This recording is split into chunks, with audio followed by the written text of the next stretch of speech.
Hey guys, just a reminder, if you want to hear all of these wonderful B Plus podcast episodes completely ad-free, make sure you head over to Patreon or Podbean, where we are the featured podcast this week. You can subscribe for as little as $1 a month up to $10 a month, where anything you want to help us with, it really helps out. It's going to help us grow the site. It's going to help us redesign some things, and everything that we get through this and through the advertising as well is all going straight back into the podcast so that we can get Aussie Graps out there for the rest of the world to hear about, for the rest of the world to see, so we can grow this mission of watch global, support local, and build indie wrestling.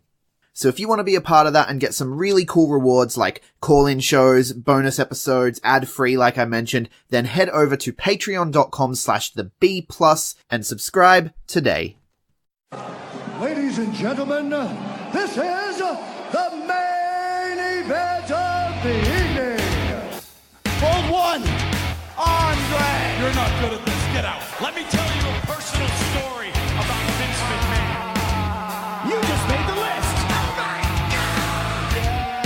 Sorry, no speak English. Dummy!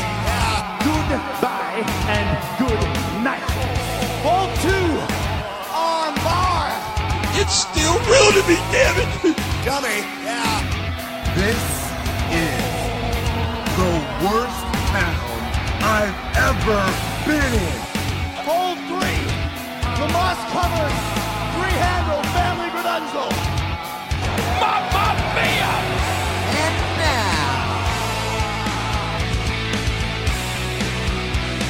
Unchained.media presents the B Plus Podcast with your host, Greg Unchained. It's me, Austin! It was me all along, Austin! Number four, armbar. I will never retire! I still got 200 more. I got 200 more holes to lift. What's up, ladies and gentlemen, boys and girls, children of all ages, and welcome to the most must-listen-to podcast in Australia. This is the B Plus Podcast. And today is Thursday, so you know what that means. It's time for a review from the WWE Universe. This week, I am actually alone, with Greg Unchained actually not available for today, and we've got Danders having some technical difficulties. We wish them both the best of luck with getting their technology sorted. However, this week was really interesting. We had 4 NXT call-ups. We had an amazing package for Brock Lesnar. So we'll head straight into it. We'll listen to Monday Night Raw. So the show started with Triple H coming out to announce that D-Generation X, this is the biggest news of the week, D-Generation X are officially entering the Hall of Fame. That includes Shawn Michaels, Triple H, Road Dogg, Billy Gunn, X-Pac, and the 9th wonder of the world, China. I didn't think I would see this in my lifetime. With everything that they said, China is finally in the Hall of Fame. Yes, it's not as a singles competitor, it is as a faction or a group or a team or whatever you like to call them, but she's in. She well deserves this. She was a trailblazer for the women right throughout the industry. She's gratefully deserved it. D-Generation X deserve this. Well done, guys. A bit as well, the Triple H didn't just dote on that sort of news. He also announced that 4 superstars will be coming through from NXT to Monday Night Raw. That was Ricochet, Aleister Black, Johnny Gargano, and Tommaso Ciampa. 4 of NXT's top guys. I mean, literally, you throw in Velveteen Dream and Adam Cole, and there's NXT's roster right there. But these guys had an amazing week. We'll touch on that in a little bit. However, the first match of the night was announced by Triple H. Braun Strowman versus Baron Corbin in a tables match. This was a quicker match than I thought it was. There wasn't actually interference as well, which surprised me a lot. But Strowman winning clean over Baron Corbin, slamming Corbin through the table in the corner. Decent match, couple of decent spots, but you can tell Braun is actually still hurt. He seems to be wrestling hurt, but I could just be wrong. Then we have an amazing Brock Lesnar package. Now, many of our listeners know that I'm really not a fan of Brock Lesnar. I can't stand him being a part-timer. If he was full-time champion and defending all the time and on TV all the time, I think that it'd be okay. But he's not, so it kind of pisses me off. So when it comes to this package of having him coming in from NCAA into the WWE over to UFC and back, like, this was a really cool package, and props to WWE for doing this, because this, in a sense, could also be part of like a retirement package. Now, this isn't shitbooking, this is just me saying, could this be a hint to Lesnar's retirement? Perhaps? Perhaps not. After that, of course, Paul Heyman's cutting this quick promo. He gets interrupted by the one and only new Intercontinental Champion, Finn Balor. So, Finn Balor comes out saying that it's well deserved that he owns this. He owns this. He's finally got his Intercontinental Champion. I mean, he's been following WWE. He watches guys like Razor Ramon, Shawn Michaels, Ric Flair. I mean, he could have dropped like a Kurt Hennig, or he could have dropped, Honky Tonk Man, the greatest Intercontinental Champion ever was. But no, he dropped yes, of course, 3 amazing people, but still could have dropped in Honky Tonk Man. The guy needs a shout out every now and again. So, he comes out, then you have Lio Rush sort of distracting him from the stage, being like, yeah. And Bobby Lashley assaults him from behind. It's 2-on-1, similar to how at Elimination Chamber. But this time, Finn Balor's got some backup. Enter the new NXT, well, this is not new NXT, but enter the NXT superstar Ricochet. And we have an amazing match, in my opinion. This was really good for Ricochet. I could see this as a really nice fresh tag team, but I could also see a really good singles match coming up between Finn and Ricochet for the Intercontinental Championship. I'd like to see that. But of course, we get a quick impromptu tag team match.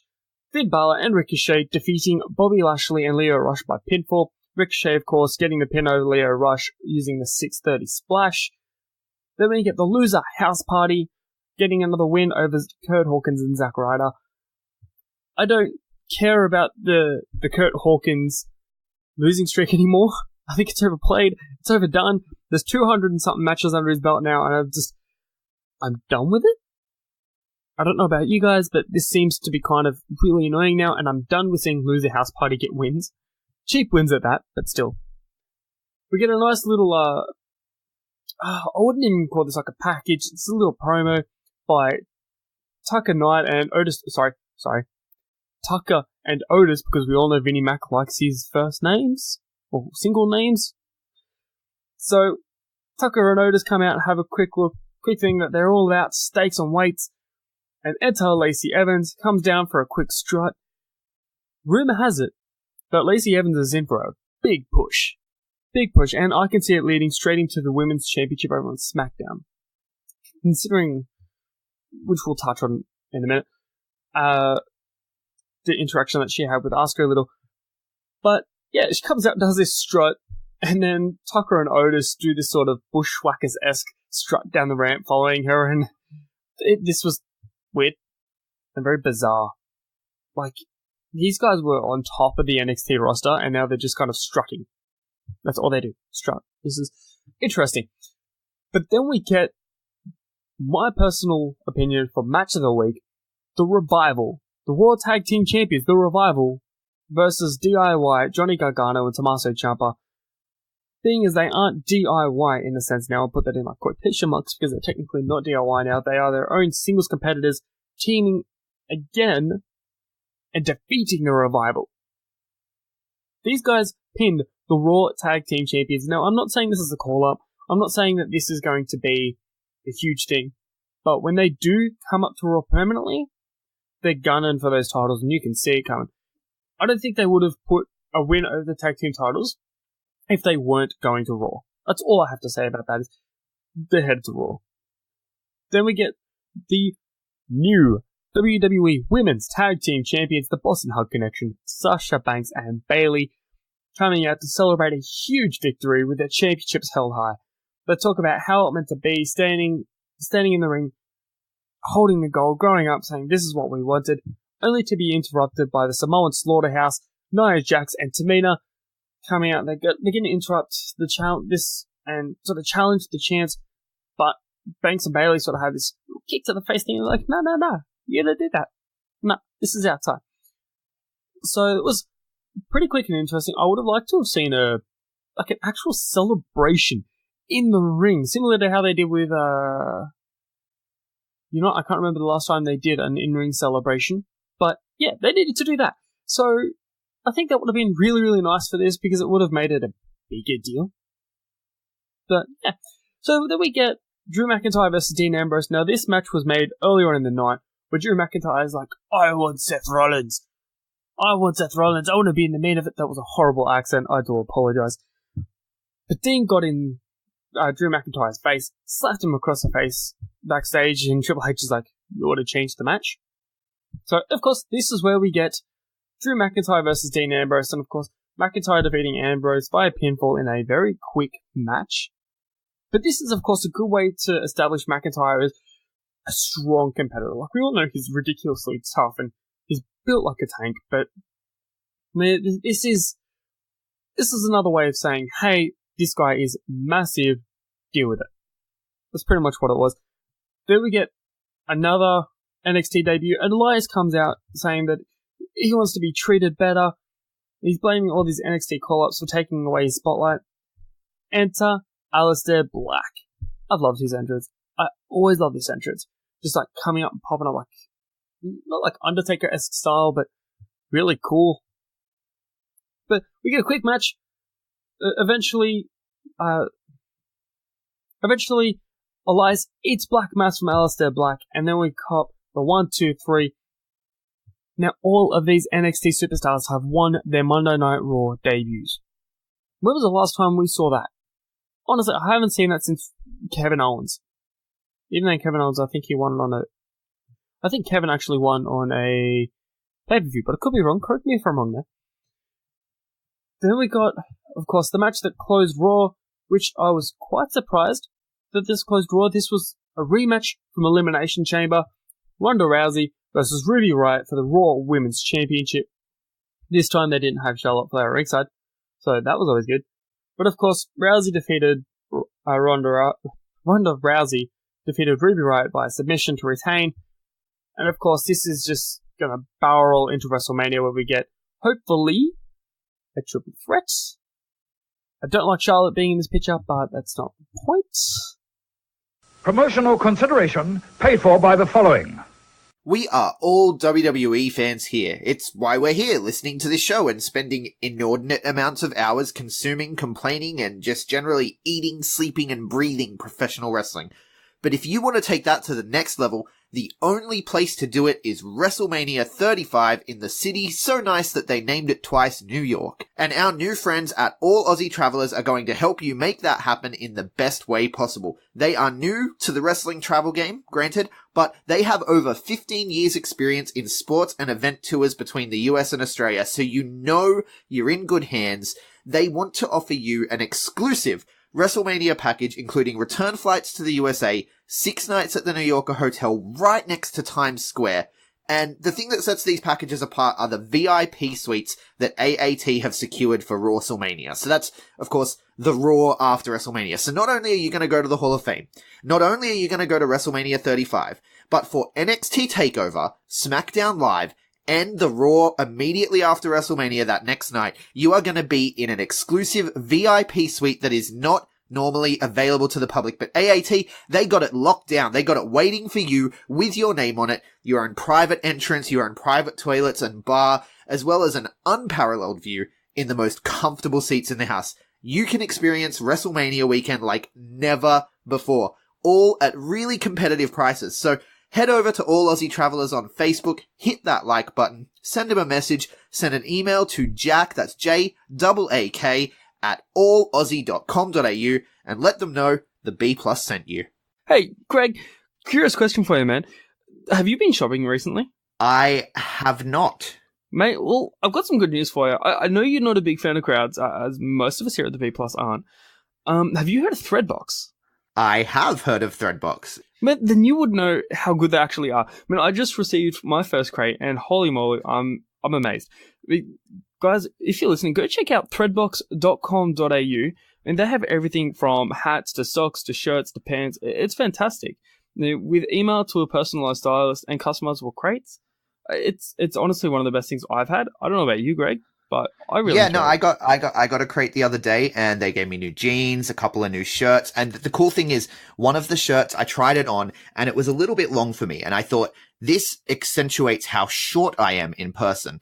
And so I sent them an email and I was just like, hey, this shirt, I feel like it makes me look really short because I'm kind of short. And they were like, send it back. We'll give you something else next month, like an extra thing. So I'm going to send that shirt back. And then next month, they're going to send me out something else. And I said to them, I've got lots of shirts. And they were like, well, we'll send you some accessories. And that's how Threadbox do it. It's kind of fantastic. So how good's that? And with our special code, the B plus 15 at checkout, actually saves all our fans 15% at checkout on their first box. How cool is that?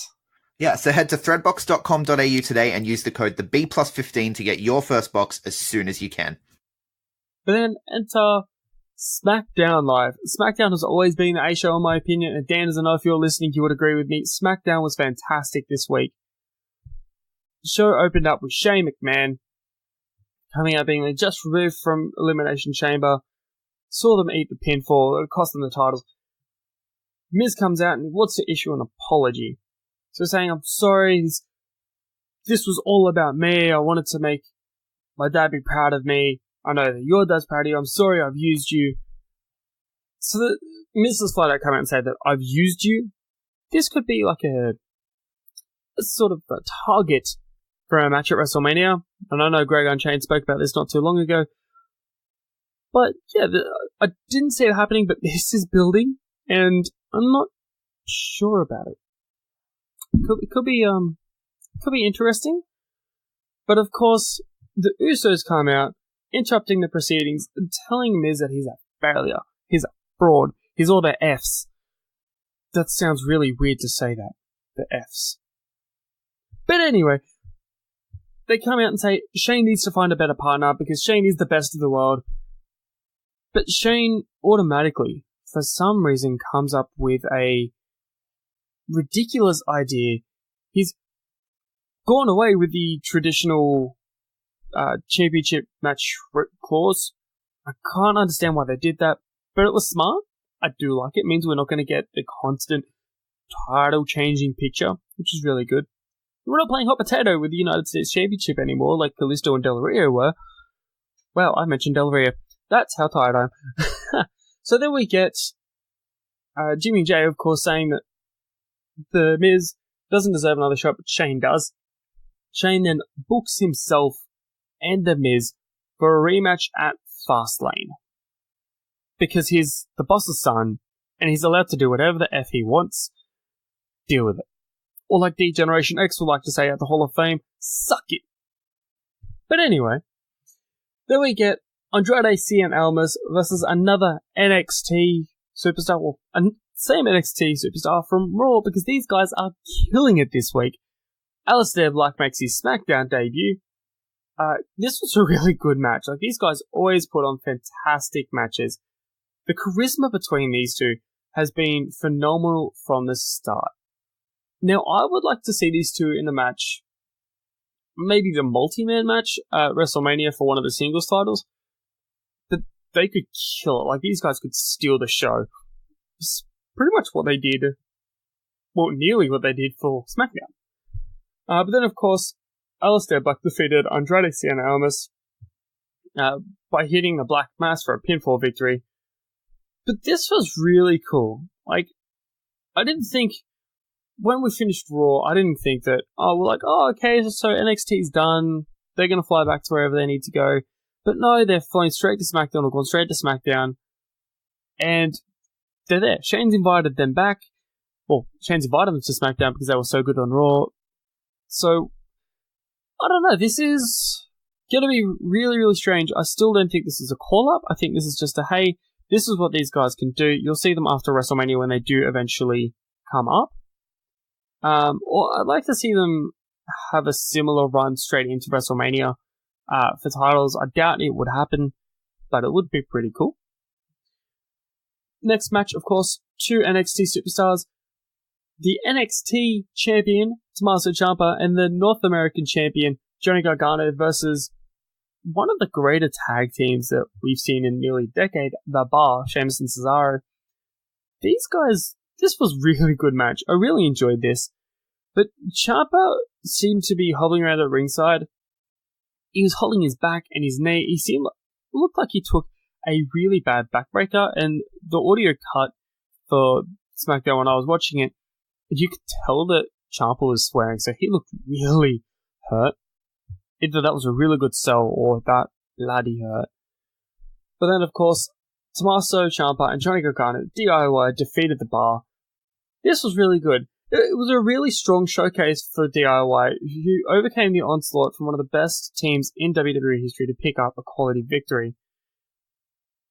I think officials just trying to introduce the face to the audience, but it was pretty cool.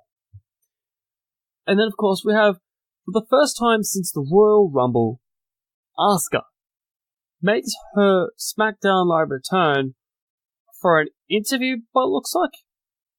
She comes up, she says, I need a new challenger. I beat Becky Lynch. I've beaten Charlotte. No one can beat me. No one is ready for Asuka. Enter Mandy Rose. Now, I'm not sure if this is going to lead into a WrestleMania match. Again, Lacey Evans made her presence known during this, because of course Mandy Rose and Asuka have a small match as well. Lacey Evans made her presence felt, interrupting the proceedings. She kind of just did another strut down to the ring, turned around, walked herself back up the ramp, causing the distraction, and Mandy Rose pinned Asuka. Who saw this coming? Like, at all? In my lifetime, I always thought, in my lifetime, well, when it came down to SmackDown Live at least, I thought Asuka was going to have a decent, lengthy run. Looks like she's still, but I didn't think Mandy Rose would be going for the title, of all people. I thought like Sonya Deville would have gotten that shot, or they would have thrown Carmella or Naomi. But no, it was Mandy Rose by the looks of it. But it's really cool. Like, I'd really like to see Rose sort of build this. She definitely has grown as an in-ring worker. So, she's got the potential, she's got the skill. I would just like to see a big build. That's all I have to say. Build this big. Because the Raw Women's title picture literally just shattered the SmackDown title picture. Mainly because Asuka wasn't on the show. I think that's what it was. There was no champions presence in the women's division on SmackDown. It was all focused on Monday Night Raw. So it kind of overshadowed SmackDown a bit, and it wasn't great, because when Asuka kind of hit and she had the title, I was like, oh right, that's still a thing. Speaking of which, R-Truth still hasn't been seen, and he's the United States champion. That's a bad look on that. That's making that title go down the drain a little bit more. Then we get Ricochet versus Eric Young. Eric finally gets TV time, even though he did cop a pinfall, having a loss to Ricochet, but we finally saw Sanity on TV for the first time in over, 4 months? I think it's been. These guys have obviously voiced their concern over Twitter.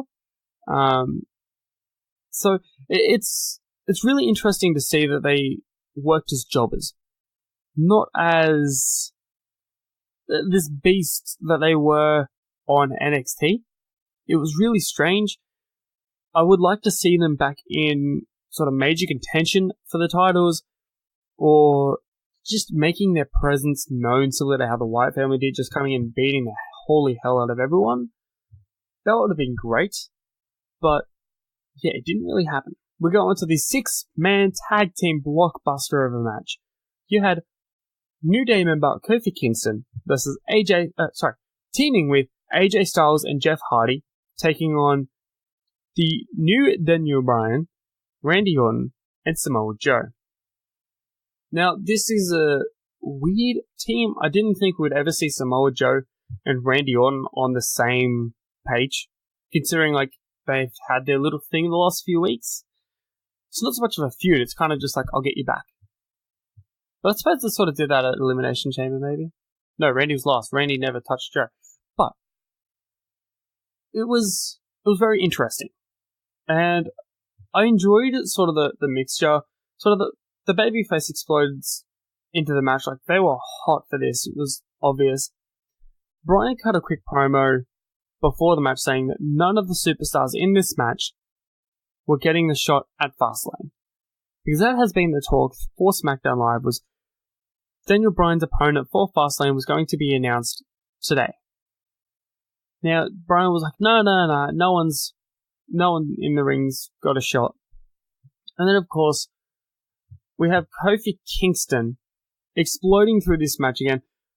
There are rumors that this should have been Mustafa Ali's spot. But you know what? I think Kofi Kingston deserves this a hell of a lot more. Mustafa Ali's still got another 10 years ahead of him. Kofi Kingston's been working for 11 years. And as Big E put it on a podcast that he was on, I can't remember which one it was. However, he put it, Kofi's there. He's never complained. He's always a hard worker. He's always there for helping each other out. He deserves this probably more than most people do. And I'm really, really glad that, well, of course, Kingston got the win today over Daniel Bryan. But he also got announced by Shane McMahon at the end of the match that Kofi Kingston is going to be facing Daniel Bryan at Fastlane for the WWE Championship. Now, I'm praying that Kofi doesn't. Now, this is going to be my version of the C-Jaii shit fantasy booking. I know you all enjoy that segment, so here it is. Kofi Kingston wins at Fastlane, turns heel on the New Day, being like, I don't need you anymore. I'm better than you. And then we get a triple threat match at WrestleMania for the WWE Championship with New Day. Similar to how it was supposed to be with the Shield. But the New Day. It's probably not going to happen, but that's my shit fantasy booking. I'd like to see it happen. But overall, SmackDown was straight away the better show. Just because it showed a lot more. And in my opinion, always think SmackDown's better. Danders will agree with me. Greg, you'd probably agree with me. This show always has better potential than Raw, probably because it's a smaller amount of time.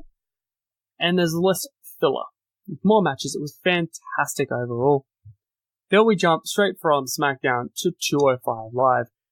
The show opens up usual with Drake Maverick doing the hype reel, talking about tonight's show, including an 8-man tournament to determine Buddy Murphy's challenger at WrestleMania. Now they're hyping this. This is going to be huge for WrestleMania. The Cruiserweight Championship is going to be defended at WrestleMania. It's 99% sure going to be on the pre-show, but that's not the point. It's going to be defended at WrestleMania. First match, we get Humberto Carrillo going over TJP by pinfall with a handstand Arabian press moonsault. I love that move. It looked flawless. Drew Gulak, Jack Gallagher had come to ringside during the match. After, they sort of gave him a round of applause, tell him got potential, raising his hand. You know, they're trying to kiss his ass. They're being like, you're the next best thing, and eventually I could see this being, you're the next best thing, so we're going to beat the hell out of you, similar to what they did to Brian Kendrick. This is straight away a bad move. Humberto needs to get the hell away from it, because they obviously want to make 205 a no-fly zone.